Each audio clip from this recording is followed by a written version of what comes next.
चलो मॉडल्स का पहले डेफिनेशन लिख लो, ठीक है। कल हमारा, अच्छा थोड़ा सा पहले डिस्कशन सुनो।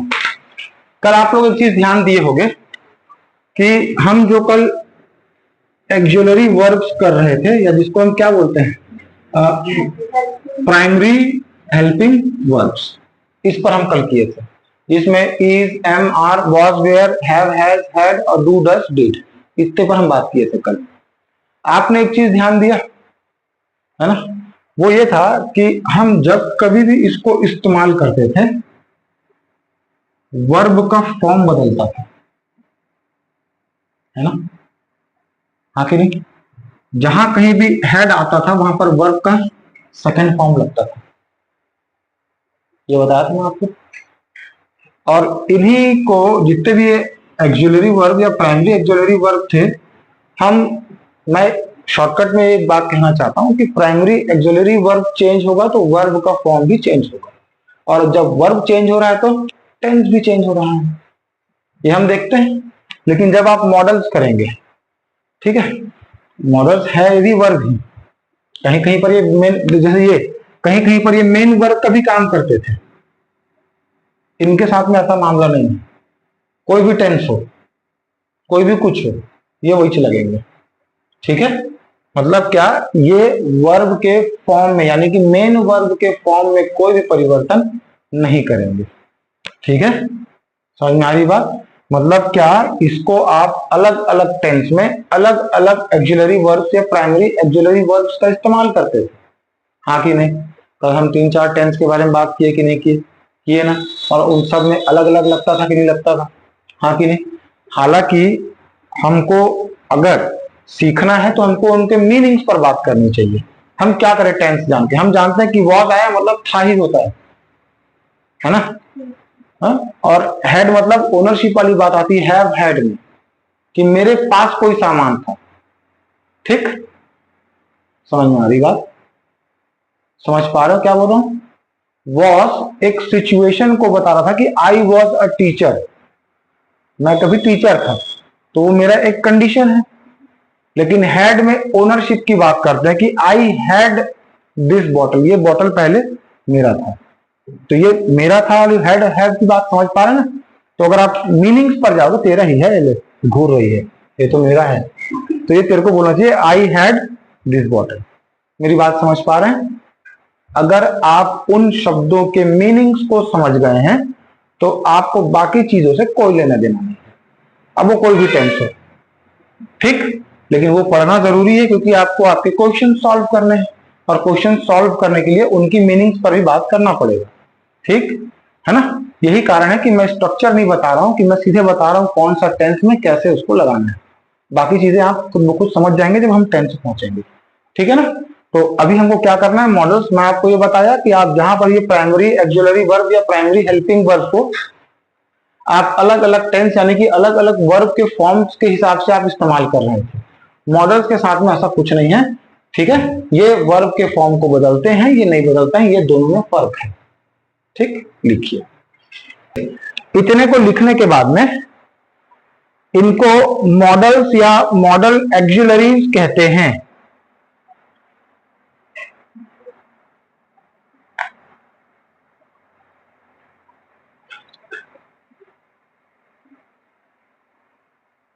अब आप लोग एक हेडिंग डालिएगा नीचे में उसके, प्राइमरी एक्सुलरीज और मॉडल्स में डिफरेंस। हमको अंतर भी तो करना पड़ेगा ना कि दोनों का नाम अलग अलग क्यों है, जबकि हम पार्ट्स ऑफ स्पीच पढ़ रहे थे तो हम इसको पूरा का पूरा हेल्पिंग वर्ब बोल दिए थे, अब क्यों अलग अलग कह रहे हैं, तो इस बात को डिफरेंशिएट करना भी तो जरूरी है। तो आप इतना लिखने के बाद में क्या लिखोगे आप, difference between auxiliary verbs and modals, या primary auxiliary verbs and modals, ये हेडिंग डालिए। पहले नंबर में लिखिए कि जो आपका एक्सुलरी वर्ब था या प्राइमरी एक्सुलरी वर्ब था, इसको दो चीजों के लिए इस्तेमाल किया जाता था, ये मेन वर्ब और ये किसके लिए, हेल्पिंग वर्ब, दोनों के लिए इस्तेमाल किए जाते थे, डिपेंड्स ऑन सिचुएशन या सेंटेंस। जबकि जो मॉडल्स आएंगे मॉडल्स आएंगे, ये केवल किसके लिए काम करेंगे? हेल्पिंग वर्ब के लिए, दो को छोड़कर, एक नीड और दूसरा डेयर। ठीक है, इन दोनों को छोड़ दो तो बाकी जितने भी मॉडल्स यहां पर होंगे वो सभी किस काम में आएंगे? केवल हेल्पिंग वर्ब के काम में आएंगे। ये पहला डिफरेंस समझ में आ गया। दूसरे वाले में लिखो, तो जो प्राइमरी एक्सिलरी वर्ब्स हैं ये कौन कौन सी दो चीजों पर? एक तो आपका person, first person, second person, third person, याद आया? कल बोला था ना प्रथम पुरुष द्वितीय पुरुष वाला मामला, हाँ कि नहीं? उसके आधार पर और किसके? नंबर्स के आधार पर, मतलब क्या? सिंगुलर या प्लूरल, हाँ कि नहीं? एक वचन या बहुवचन के आधार पर इसको हम इस्तेमाल बदल रहे थे, हाँ कि नहीं? समझ में आ रहा है? जबकि मॉडल्स की अगर बात करें तो ये ऑल पर्सन्स और ऑल नंबर्स में, सब में से ये कुछ नहीं है, जो उसमें लगता है वो उसमें भी लगेगा, ऐसा वाला। ठीक है, तो ये टेंस का मामला थोड़ा सा शांत करेगा। समझ में कि नहीं आया? ये तो हम कल पढ़े थे ना, हाँ कि नहीं? चलिए अब इस पर तीसरा पॉइंट आइए, axillary verb, primary axillary verb rather से हेल्पिंग वर्ब, ये जब हम इस्तेमाल करते थे तो सेंटेंस का जो मेन वर्ब था, कौन सा था? मेन वर्ब था, इसके फॉर्म्स में परिवर्तन होता था depending on what kind of helping verb you are using in your sentence, isn't it? हाँ कि नहीं? समझ में आ रहा है बात क्या कह रहा हूं? हम ये जो प्राइमरी एक्सिलरी वर्ब या हेल्पिंग वर्ब हम जो यूज करते थे, इसकी वजह से सेंटेंस के मेन वर्ब में परिवर्तन आता था, मतलब कि फॉर्म्स ऑफ वर्ब हमको वहां देखने को मिलते थे। ठीक है, हाँ कि नहीं? ऐसा हुआ था कल, मैंगो मैंगोज वाला एग्जांपल याद आया? ठीक है, तो अब इस बात को ध्यान रखना कि प्राइमरी एक्सिलरी वर्ब के हिसाब से मेन वर्ब बदलता था या वर्ब के मेन वर्ब के हिसाब से इसको हम लेके चलते थे। कहीं ना कहीं ये सब्जेक्ट के ऊपर भी डिपेंडेंट था, सब्जेक्ट कौन सा पर्सन है, हाँ कि नहीं? जो कि यहाँ पे मैं आपको बता चुका हूं यहाँ पर, सॉरी। तो प्राइमरी है एक्सिलरी वर्ब या हेल्पिंग वर्ब मेन वर्ब को बदलता था या मेन वर्ब की वजह से ये बदलता था, जो भी बोलो, वाइस वर्सा, इसकी वजह से ये और इसकी वजह से ये। ठीक है, जबकि मॉडल्स में ये सब कुछ नहीं होगा। मॉडल्स में क्या होगा? No change. समझ में आया? मॉडल्स की वजह से वर्ब के फॉर्म में कोई भी परिवर्तन नहीं होगा। ठीक है, ये समझ में आया? करके हम इन सभी मॉडल एक्सिलरीज पर बात करेंगे कि कब कहां पर, जैसे कल किए थे ना हम लोग, कैन का इस्तेमाल टू एक्सप्रेस एबिलिटी, क्षमता, कुछ करने की कैपेसिटी पर बात करते हैं। एबिलिटी, एबल है कि नहीं, योग्यता कह सकते हैं इसको। ठीक है, वो एबिलिटी कौन कौन सी हो सकती है? फिजिकल भी हो सकती है, मेंटल भी हो सकती है, और एक कौन सा, सर्कमस्टेंशियल भी हो सकती है। ठीक है, ये दोनों याद रखो, फिजिकल और मेंटल, उस पर मत जाओ। ठीक, ये दो तरह की एबिलिटी को डिस्क्राइब करने के लिए हम किसका यूज करते हैं? कैन का यूज करते हैं। ठीक है, याद रहेगा। एबिलिटी मतलब कोई काम कर पाने की क्षमता या योग्यता। ठीक है, एक होता है एलिजिबिलिटी। एलिजिबिलिटी मतलब योग्यता की, उसके बाद जो कहता है ना कि एलिजिबल है कि नहीं, पहले चेक कर, एज हुआ है कि नहीं हुआ है, क्वालिफिकेशंस उतने हैं कि नहीं, उस पोस्ट के लिए एलिजिबल है कि नहीं बोलता है। एक एबिलिटी, ये काम कर पाएगा कि नहीं कर पाएगा, उसको बोलते हैं एबल। ठीक है, कौन सी दो टाइप की एबिलिटी? एक फिजिकल एबिलिटी और दूसरा मेंटल एबिलिटी। उसके वहां पर आप किसका इस्तेमाल करते हैं? कैन का। ये इसका मीनिंग ही है। कैन का अगर मतलब लिखे होगे डिक्शनरी में ना, तो इसको लिखोगे सकना, यही लिखे होगे, और यही तो सकना है, कार्य कर पाना, हाँ कि नहीं? ठीक है, समझ में आया? कैन का मतलब कोई काम कर पाना, कौन सा, फिजिकल या मेंटल एबिलिटी की बात करता है कि आप वो काम कर पाओगे या ना कर पाओगे। ठीक है ना? एग्जाम्पल लिखो, I can do this work example क्या? I can do this work. फिर क्या? I can speak English. मैं इंग्लिश बोल सकता हूं, मैं काम कर सकता हूं। तो जो सकता हूं वो क्या है? कैन। हाँ कि नहीं? ठीक है। ओ यस, ठीक है, समझ में आया? क्या था? Is, am, are plus able to. एक ये था जिसको आप रिप्लेस कर सकते हो किसमें? कैन। हाँ कि नहीं? चलो लिखते जाओ, फटाफट लिखते जाओ। इसके बाद और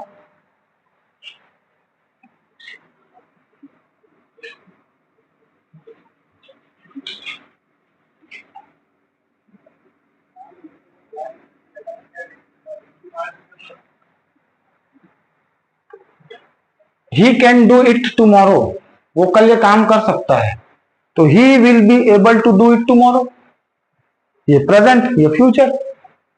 हाँ कि नहीं? देखो ऐसे ही गोल गोल घुमाते ना टेंस को, कोई मतलब नहीं हो सब पढ़ के, काहे को फॉर्मूला रटते बैठे रहोगे।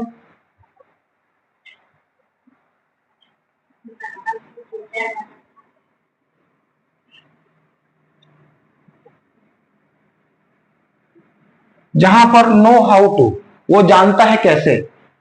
हाँ, he knows how to teach, वो जानता है पढ़ाना कैसे है। ही कैन टीच, वो पढ़ा सकता है। कोई फर्क है क्या? ठीक। ये तीसरा पॉइंट, नो हाउ टू को भी आप किसमें रिप्लेस कर सकते हैं। ठीक है, मैं एग्जांपल लेके तो बता रहा हूं, तुम लोग नीचे एग्जांपल लिखते रहना, है ना। एक चौथा नंबर में पॉसिबिलिटी। देखो ये है कुछ नहीं, ये यूज ऑफ कैन है। यूज ऑफ कैन, कैन कहां कहां पर आप इस्तेमाल कर सकते हैं। ठीक है ना, ये मैं वही लिखा रहा हूं आपको। पॉसिबिलिटी मतलब संभावना। You can, man can make mistakes, आदमी गलती कर सकता है। तो सकता है तो संभावना ही तो है। और भाई जो सकता है कर लेगा करके थोड़ी बोल रहा हूं, कर पाएगा, अब वो तो बाद में मालूम चलेगा। तो एक तरह से ये संभावना भी तो है। कैन संभावना को भी तो दिखाता है। हाँ कि नहीं? एक एग्जांपल लिखाओ। मैन कैन मेक मिस्टेक्स, वही लिखा है ना। अब पांचवा नंबर में बता दो क्या? परमिशन। अनुमति मांगने के लिए भी कैन का इस्तेमाल करते हैं। Can I sit here?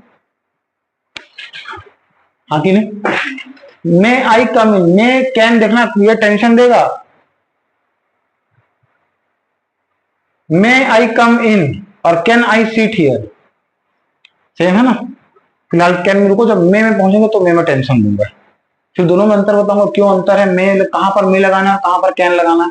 तो एक, ठीक है, तो परमिशन में कैन आई सिट हियर, क्या मैं यहां बैठ सकता हूं।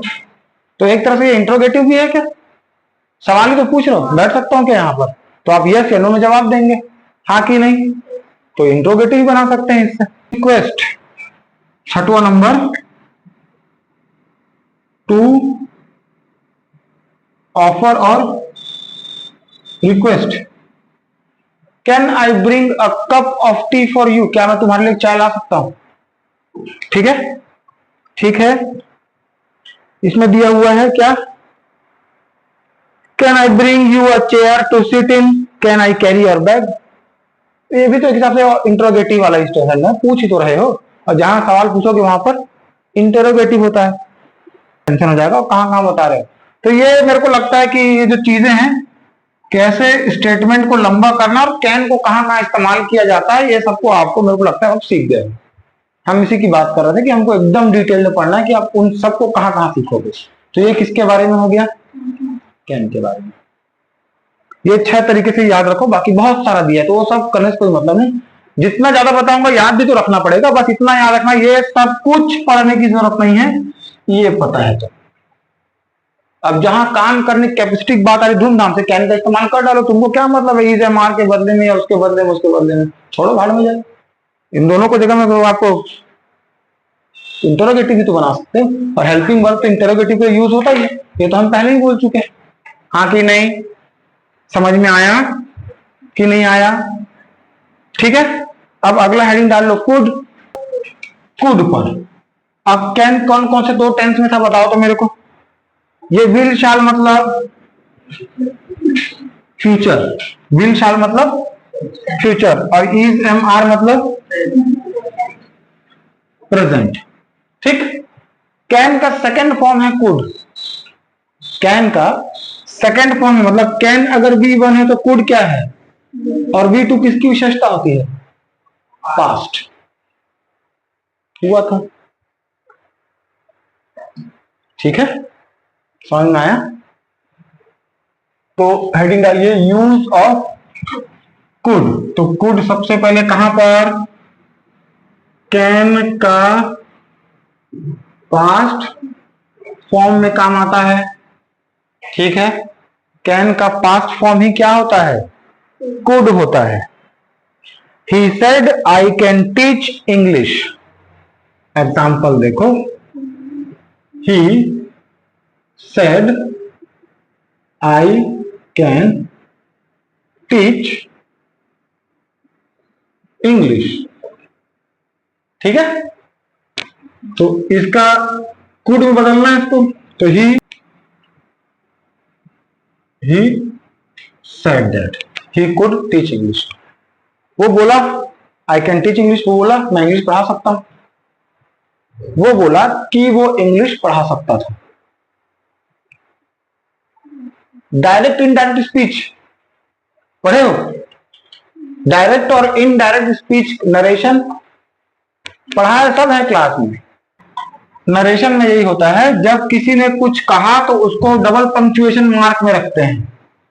यह यथार्थ वही है जो उसने बोला, डायरेक्ट स्पीच। और इनडायरेक्ट मतलब दैट का इस्तेमाल करके, लेकिन हम यहां सीख रहे हैं क्या, कुड।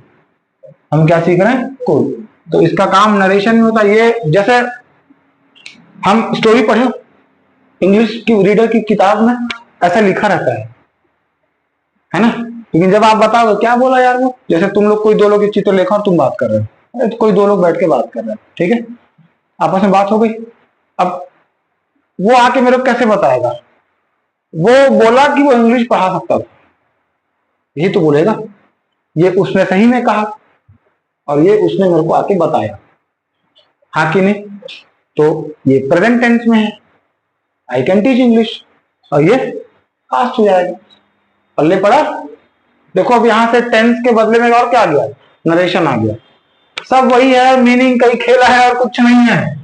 मीनिंग समझ में आ गया तो कुछ याद नहीं करना है तुमको, ठीक है ना। वो जैसा पलटने बोले पलट डालो, हाँ, लेकिन यही पता होना चाहिए कि वो कोई तुमको बोला कि चम्मच से खाओ, सॉरी चम्मच नहीं, कोई बोला फॉर्क से खाओ, फॉर्क तो सुने नहीं पहले कभी, चम्मच भर को जानते थे। फॉर्क क्या होता है, मैगी वाला, ओ यस, ठीक है। तो वो बोला फॉर्क से खाओ, तुम पढ़ रहे हैं फॉर्क कुछ होता है, तुम वो जो चाइनीज वाला जो छड़ी आता है ना, उसको क्या बोलते हैं, चॉपस्टिक, है ना। तो उसका मतलब भी तो पता होना जरूरी है कि अगर प्रेजेंट को पास्ट में बदलने बोल रहा है, तुमको पता ही नहीं पास्ट क्या होता है, हमारे जो है तुम फ्यूचर में बदल डालो उसको। तो मैं इन सब चीजों को बता रहा हूं ताकि आपको उसका मतलब पता हो, मीनिंग पता हो तो बना ही लोगे, हाँ कि नहीं? ठीक है, पता होना चाहिए किस में बदलने बोल रहा, वो गाड़ी लेके चल दे, वो अच्छा खासा कार ऑफर कर, तुम स्कूटी पकड़े निकल लिए चूतिया टाइप का, यहाँ गर्मी में मुंह जलाते हुए फिर मस्त एसी में जाओ कार में, हाँ कि नहीं? तो पता होना चाहिए गाड़ी मतलब कौन सी गाड़ी। तो ये टेंस बोला तो कौन सा टेंस पता होगा तो आप अपने आप उसको बदल लोगे, ठीक है ना। तो कुड मतलब किस में होगा, वो पास्ट में, नरेशन के लिए। अब उसके बाद पूरा पास्ट ही पास्ट, यहां पर लिखे थे एबिलिटी का, काम करने की क्षमता, लेकिन कब, अतीत में। तो पास्ट की एबिलिटी में आई कम इन रिक्वेस्ट या परमिशन था, प्रेजेंट में। तो अब पास्ट में, भाई कैन ने प्रेजेंट में था, ये सारी चीजें कैन ने प्रेजेंट में थी, तो वो किस में हो जाएगा, कुड में आएगा तो पास्ट में। इतना याद रखो, अगर कैन बनता है तो कुड भी बन जाएगा। ये प्रेजेंट में था, वो पास्ट अतीत में। ये वर्तमान में घटित घटनाओं पर बात करता है, और कुड मतलब पहले कभी कर पाता था, सकना, सकता था। ठीक है, मतलब लिखे हो दाऊ इसका? हैं, ऐसे लिखे होगे मेरे हिसाब से, लिखे हो क्या? ठीक है, इसमें सिर्फ ये लिखा हुआ है कुड का प्रयोग पास्ट टेंस के रूप में किया जाता है, मतलब नहीं बताया। लेकिन मैं बोला मतलब जान लोगे तो ये सब पढ़ने की नौबत वैसे भी नहीं आएगा। ठीक है ना, कुड समझ में आया?